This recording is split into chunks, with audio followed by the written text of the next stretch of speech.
guys, welcome back to my channel and welcome to 2022. Happy New Year, guys. If you are new here and don't know who I am, hi, I am Gema and I am a third-year medical student, born, raised, and currently studying in the Caribbean. So if you want to follow me throughout my journey throughout med school and onto residency, do hit the subscribe button and make sure you tap that notification bell so you'll be notified every single time I upload a video. So guys, as you can already tell by the title, we are going to be planning my step 1 journey. So, like I said, we are in 2022, and what does that mean?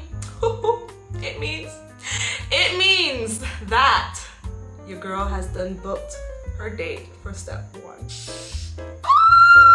Yes guys, I went ahead and booked my date for step 1, and that date is June 30th, 2022. 6 months from now.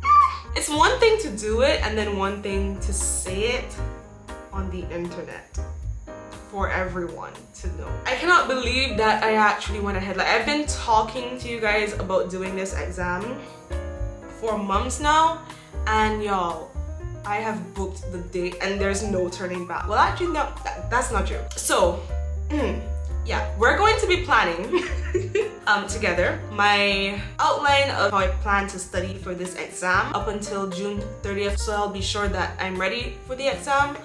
But I don't know if I'll be ready. So yesterday I started planning and I kind of had a mental breakdown because I don't know if I'll be ready by that time. Luckily for me though, in my eligibility period, I chose a date that is like really far up in my eligibility period, because my eligibility period starts in June and ends in August.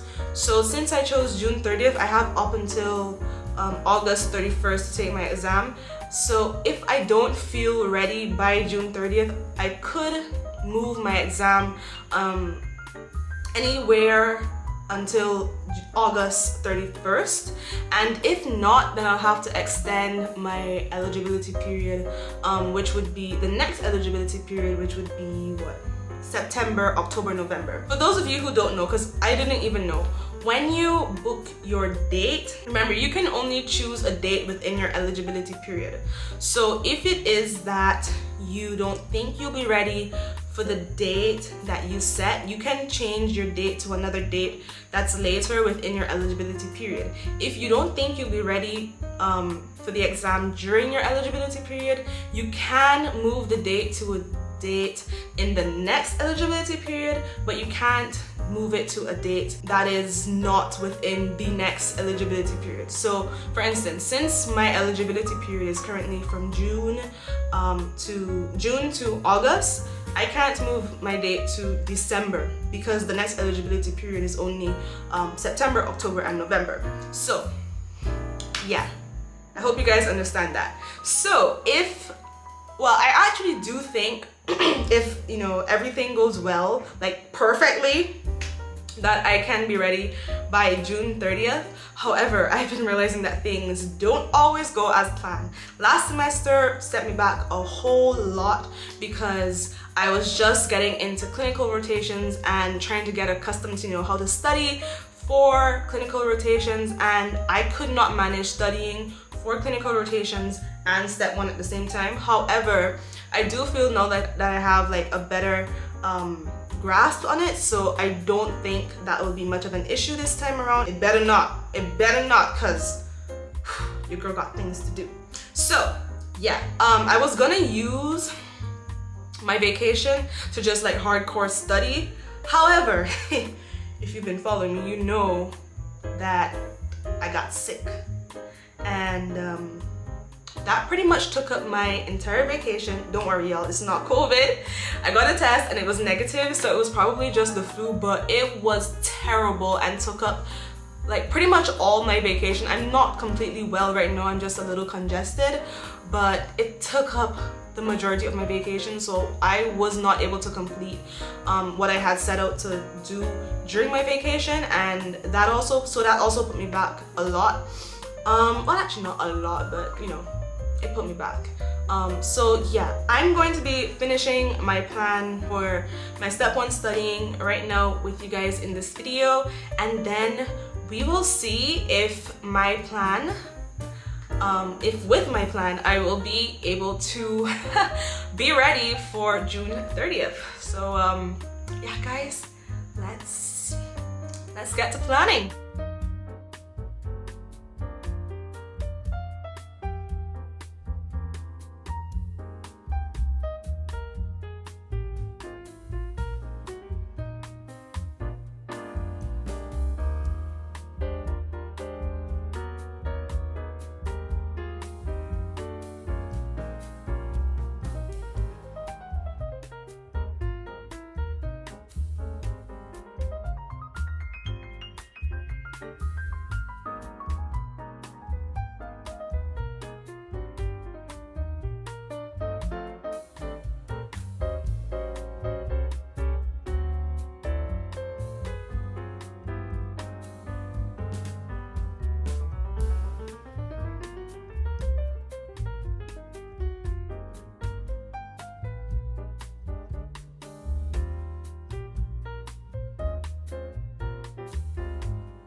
Okay guys, so I have finished making my plan for step 1, and I think that I should be ready by June 30th. Worst case scenario, I'll have to push it back to August. That's the worst case scenario.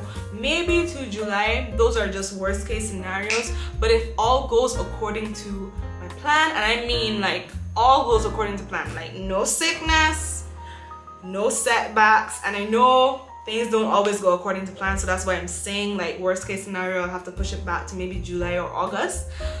But yeah guys, if everything goes well, I should be ready by June 30th. And oh my gosh, I can't believe I am saying this. Like, what? I'm gonna be taking step 1? So anyways, I am so nervous right now. I don't know if you can tell, but yeah, I can't believe I'm actually like planning to take this exam in a few months. So yeah, let me just run you through my plan. Overall, what I'll be doing is whatever I am studying for step 1, I'll try to correlate that with school. So yeah, even though we're like in clinicals, things are still, at least the way I still study kind of organ-based. So especially since I'll be doing internal medicine for the next rotation, whatever I'm studying for step 1, I'll try to correlate that with internal medicine.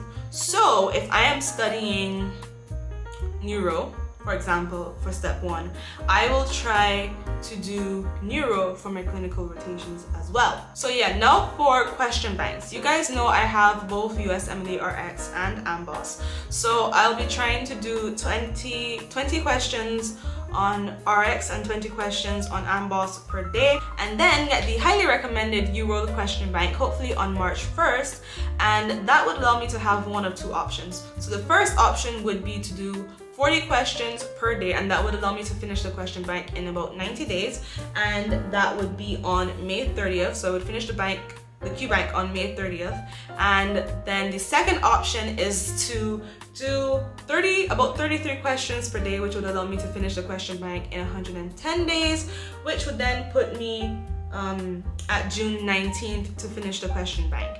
I know May 30th might be a little too early, I don't know, but that's just the plan. I will try to do 40 questions a day on UWorld. Like, that will be a block per day, so I'll try to do that. But you know, if things don't go as planned, I would still have the second option to fall back on, which would still put me at a good enough time before my exam. And then after I finish UWorld, I would just do the practice NBMEs. I don't think I will spend money on the NBMEs just because it is pass fail. So yeah, I'll just do the free practice NBMEs and then do the exam. So yeah guys, that is it for my step 1 study plan. Thank you so much for coming along with me and planning this, even though you actually weren't here physically. If you are taking step 1 this year, let me know what your plan looks like. And if you have any goals for the year, whatever it is, school related or otherwise, let me know. Right now, my plan is just to be ready for step 1 and pass the exam. So that is it for me. Thank you so much for watching, guys. If you enjoyed, let me know by giving this video a thumbs up. If you have any video requests from me, let me know down in the comments. I think I will do a video showing you guys the resources that I'll be using for my step 1 preparation. But yeah, let me know if that's something you'd be interested in, and I will see you in the next video. Thank you so much for watching. Bye.